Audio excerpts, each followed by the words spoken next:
Good morning बच्चों। आज मैं ये जो वीडियो बना रही हूँ वो आपके एग्जाम के बारे में, मतलब एग्जाम कब होने वाली है, किस प्रकार से हम लेने वाले हैं, पोर्शन क्या होगा उसके लिए, और साथ ही जो इंटरनल के 20 मार्क्स होते हैं वो हम आपको किस हिसाब से देने वाले हैं उसके बारे में बताने वाली हूँ।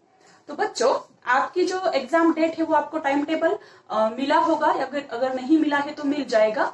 तो उस टाइम टेबल में आपके टीचर आपको सेंड करेंगे, तो उसमें एग्जाम का पोर्शन क्या है हिंदी का वो भी मेंशन किया होगा, और एग्जाम डेट में भी डेट उसमें ही होगी। और जो पेपर पैटर्न है वो हमारा एमसीक्यू होगा, जैसे कि आप अभी एग्जाम दे रहे हो मॉक टेस्ट, उसी प्रकार से होंगे, सारे एमसीक्यू ही होंगे। और उसमें जो पहला विभाग होगा उसमें आपको पैसेज राइटिंग होगा। तो हम आपको एक अनसीन पैसेज देंगे, उसके ऊपर हम आपको एमसीक्यू पूछेंगे। तो उस एमसीक्यू को आपको सिर्फ टिक करना है, आपको पहले रीड करना है ध्यान से, पैसेज को रीड करना है। पैसेज को रीड करके, जैसे हम हर बार करते हैं, उसको रीड करके हमें प्रश्नों के उत्तर, सिर्फ आपको लिखना कुछ भी नहीं है, आपको खाली हम आपको 4 ऑप्शन देंगे, उस ऑप्शन में से आपको जो सही लगता है, जो उत्तर आपको सही लगता है, तो उसको हम टिक करेंगे। तो इस प्रकार से हमारा पैसेज राइटिंग होगा। उसके बाद जो ग्रामर है, जो कि आपको नोट्स मिले हैं अभी ग्रामर के, तो उसके ऊपर ही आपको, मतलब उस प्रकार के ऊपर हम हमारे मन से भी उसमें से प्रश्न डाल सकते हैं। तो वो भी आपको एमसीक्यू ही होंगे, ग्रामर के ऊपर भी जो आपको मैंने अभी नोट्स भेजे हैं आपको, उसके ऊपर एमसीक्यू ही होंगे। और उसके बाद है हमारे लेसन और हमारी कविता। तो आपको एमसीक्यू सॉल्व करने के लिए, क्योंकि हमारे टेक्स्ट बुक के नीचे एमसीक्यू नहीं है, तो इसीलिए आपको लेसन रीड करने होंगे, क्योंकि हम लेसन के बीच बीच में से ही एमसीक्यू डालने वाले हैं। तो आपको लेसन और पोयम, जो हम आपको पोर्शन देंगे, उसमें से सारे लेसन और सारे पोयम आपको जो आपके पोर्शन में है वही आपको रीड करने पड़ेंगे, और अच्छे से रीड करने पड़ेंगे, क्योंकि एमसीक्यू हमारे टेक्स्ट बुक के नीचे नहीं है, हमारे टेक्स्ट बुक के नीचे ब्रॉड क्वेश्चन ही है। तो एमसीक्यू की एग्जाम सॉल्व करने के लिए आपको अभी से लेसन अच्छी तरह से रीड करने होंगे, समझने होंगे।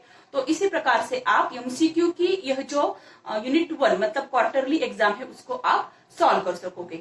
और जो आपका रह जाता है क्रिएटिव राइटिंग, तो बच्चों मॉक टेस्ट में हम क्रिएटिव राइटिंग नहीं ले सकते हैं, तो इसीलिए आपकी क्रिएटिव राइटिंग कवर करने के लिए हम आगे आपको वर्कशीट देने वाले हैं, और क्रिएटिव की एक्स्ट्रा हम नोट्स भी देने वाले हैं। या फिर वर्कशीट देंगे, आप वो सॉल्व कर लेना, या फिर कुछ हम भी आपको नोट्स देने वाले हैं क्रिएटिव राइटिंग के। तो क्रिएटिव राइटिंग इस एग्जाम में नहीं होगा, आपको अनसीन पैसेज आएगा, उसमें से आपको हम प्रश्न निकालेंगे, उसके ऑप्शन देंगे, उस जो सही वाला ऑप्शन है आपको उसको टिक करना है सिर्फ। और टेक्स्ट बुक के ऊपर लेसन और कविता के ऊपर भी आपको एमसीक्यू आने वाले हैं, तो उसके लिए आपको लेसन तो रीड करने हैं, कविता तो रीड करनी है, लेकिन आपको जो शब्दों के अर्थ होते हैं, जो मैं सिखाती हूँ तब आपको शब्दों के अर्थ लिखने के लिए बोलती हूँ, तो वो शब्दों के अर्थ, या फिर आपके पास भी होंगे शब्दों के अर्थ, तो कठिन शब्दों के अर्थ जो होते हैं वह भी आपको रीड करने हैं, क्योंकि उसमें से भी कुछ आ सकता है। तो लेसन के जो सारे कठिन शब्दों के अर्थ होते हैं, शब्दार्थ होते हैं हमारे, वो भी आप रीड करो, लेसन कविता भी रीड करो। तो इस हिसाब से आप सारा पेपर बहुत अच्छे से सॉल्व कर सकते हो। और मतलब जहाँ वहां पर आपके टीचर ने आपको बताया ही होगा, या फिर आपको नोटिस मिली होगी, लेकिन फिर भी आपको नेम डालना है वहां पर, आपका ईमेल आईडी डालना है, आपका रोल नंबर जो कि आपके ऐप पर है वो रोल नंबर आपको डालना है, और फिर आपको टेस्ट सॉल्व करनी है। सारी टेस्ट सॉल्व करने के बाद फिर आपको सबमिट का बटन होता है वहां पर, तो आपको इस प्रकार से सबमिट के बटन पर क्लिक करके टेस्ट को आपको सबमिट करना है। लेकिन एग्जाम के पहले आपको एक अलार्म लगाना है। हमारी एग्जाम का ड्यूरेशन है 1 घंटा है, तो आपको जो टाइम होगा, आपको एग्जाम को आपको टाइम टेबल मिल जाएगा, लेकिन एग्जाम जब खत्म होगी आपका, उसके पहले 5 मिनट आपको अलार्म लगाना है, उसके पहले का 5 मिनट, ताकि आपको समझ में आ जाए कि आपके 5 मिनट रह गए, तो आपको जल्दी से सॉल्व करना है।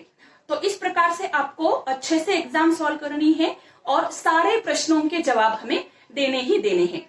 तो लेसन के हमारे जो लेखक होते हैं उसके भी नाम आपको लर्न करने हैं, जो कविता के जो कवि होते हैं उसके भी नाम आपको लर्न करने हैं। तो इस प्रकार से हो गया हमारा ये पेपर पैटर्न। टाइम है इसका 1 घंटा, और एग्जाम है हमारी 40 मार्क्स की।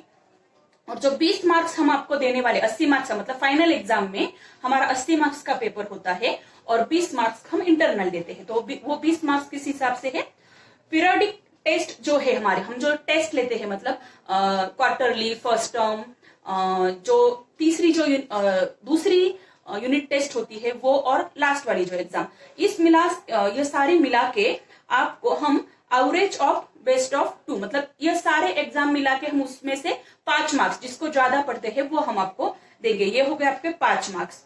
और फिर मल्टीपल असिस्टमेंट है, उसमें सेल्फ और पीयर असिस्टमेंट, जिसको है 5 मार्क्स, वो हम प्रोजेक्ट आपको बाद में देंगे। और उसके बाद है पोर्टफोलियो। तो पोर्टफोलियो के अंदर आपकी नोटबुक आती है, जो हम आपको नोट्स वगैरह दे रहे हैं वो आपको नोटबुक में लिखना है। तो उसके है 5 मार्क्स। जो CW है, जो HW है, या फिर हम आपको जो प्रोजेक्ट देते हैं, वर्कशीट देते हैं, ये जो सारे है इसके लिए है, ये आपका पोर्टफोलियो के अंतर्गत आता है, तो इसको है 5 मार्क्स। और सब्जेक्ट इनरिचमेंट, तो सब्जेक्ट इनरिचमेंट में भी आपका हम रीडिंग लेने वाले हैं, वो हम बाद में बताएंगे आपको। रीडिंग लेने वाले हैं और कुछ ऐसे एक्टिविटीज देने वाले हैं हम आपको। और उसके अंतर्गत आता है आर्ट इंटीग्रेशन। तो आर्ट इंटीग्रेशन में हम आपको एक प्रोजेक्ट देने वाले हैं। उस प्रोजेक्ट में कोई तो ऐसी आर्ट मतलब कला होगी, और उस आर्ट इंटीग्रेशन के प्रोजेक्ट को हम, जो उड़ीसा राज्य है, उस उड़ीसा राज्य से हम उस प्रोजेक्ट को रिलेट करने वाले हैं। ये प्रोजेक्ट सारे सब्जेक्ट टीचर आपको देंगे, मैं भी आपको देने वाली हूँ। तो प्रोजेक्ट क्या होगा ये हम आपको बाद में बताएंगे। तो उसको हो गए 5 मार्क्स। इस प्रकार से हमारे होते हैं 20 मार्क्स, और हमारा फाइनल एग्जाम का जो पेपर होता है वो 80 मार्क्स।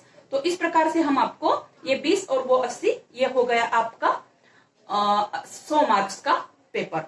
बच्चों मुझे आशा है आपको यह जो पेपर पैटर्न है, या फिर हम 20 मार्क्स कैसे देने वाले हैं, ये आपको समझ में आ गए होंगे।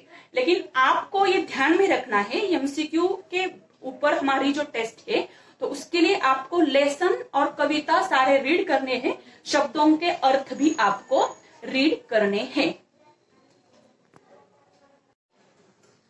और बच्चों आपको अच्छे से पढ़ाई करके अच्छे से पेपर सॉल्व करना है, और हमें ये कोशिश करनी है कि सारे के सारे प्रश्नों के हम जवाब देंगे। बच्चों all the best, all of you.